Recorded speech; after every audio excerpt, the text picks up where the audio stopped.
નમસ્કાર મિત્રો, અમારી યુટ્યુબ ચેનલમાં તમારું હાર્દિક સ્વાગત છે। અમારી ચેનલમાં નવા હો તો લાઈક, શેર, સબસ્ક્રાઈબર જરૂર કરી લેજો। અમે તમને અવનવી કહાની જણાવતા રહીશું। તો શરૂ કરીએ આજની આ કહાની। અમારી આ કહાની તમને કેવી લાગી એ કોમેન્ટ બોક્સમાં જરૂર જણાવજો। હોળી આનંદ અને ઉલ્લાસનો તહેવાર છે, પરંતુ ઘણા લોકો આ દિવસે પૈસાની અછત અથવા બીમારીના કારણે પરેશાન રહે છે। તેથી જો હોળીના દિવસે તુલસી સંબંધિત કેટલાક ઉપાયો કરવાથી પૈસાની ખોટ, આર્થિક સંકટ, નકારાત્મક ઉર્જા, ગરીબી અને રોગો દૂર થાય છે। હોળીનો તહેવાર સુખ અને સત્યનું પ્રતીક છે। જો તમારા ઘરમાં નકારાત્મક ઉર્જાનો પ્રભાવ છે તો હોળીના દિવસે તમારે ગંગાજળમાં તુલસીના કેટલાક પાન નાખીને પૂજા કરવાની જગ્યાએ તેને રાખવા જોઈએ। પૂજા પૂરી કર્યા બાદ તેને ઘરમાં છાંટવું જોઈએ।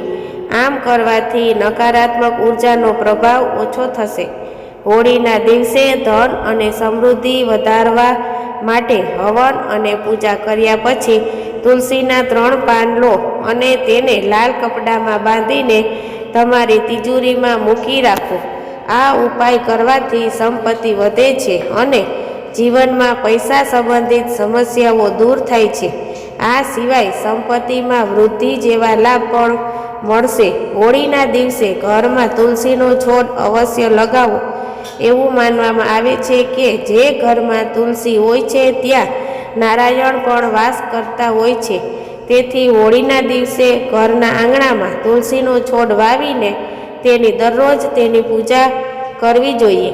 આ ઉપાય તમારા પરિવારમાં સુખ અને સમૃદ્ધિ લાવશે, સાથોસાથ નકારાત્મક ઉર્જાનો નાશ કરશે। પવિત્ર હોળીના શુભ અવસર પર દેવી લક્ષ્મીની પૂજા કરી તેમને તુલસીની મંજરી અર્પણ કરો। આમ કરવાથી દેવી લક્ષ્મી પ્રસન્ન થશે અને તમારા જીવનમાં આર્થિક નુકસાનથી તમારું રક્ષણ કરશે। આ ઉપાય કરવાથી જીવનની આર્થિક સમસ્યાઓ દૂર થઈ જશે તથા દેવી લક્ષ્મીની કૃપા પ્રાપ્ત થશે। હોળીના દિવસે શ્રી કૃષ્ણના લડ્ડુ ગોપાળ સ્વરૂપનો તુલસીના પાનથી અભિષેક કરવો જોઈએ। અભિષેક બાદ તે પાનને પ્રસાદ તરીકે ગ્રહણ કરવા જોઈએ। આ ઉપાયને અનુસરવાથી વ્યક્તિને રોગો અને દોષોમાંથી મુક્તિ મળે છે। હોળી પર કર્મકાંડ, પૂજા વગેરે દરમિયાન ભગવાન વિષ્ણુ અને શ્રી કૃષ્ણને અર્પણ કરતી વખતે તેની ઉપર તુલસીના પાન અવશ્ય રાખવા જોઈએ। એવું માનવામાં આવે છે કે ભગવાન વિષ્ણુ અને ભગવાન કૃષ્ણ તુલસીના પાંદડા વિનાનો પ્રસાદ સ્વીકારતા નથી। તેથી તમને પ્રસન્ન કરવા માટે તુલસીના પાંદડા ઉમેર્યા બાદ જ પ્રસાદ અર્પણ કરવો જોઈએ।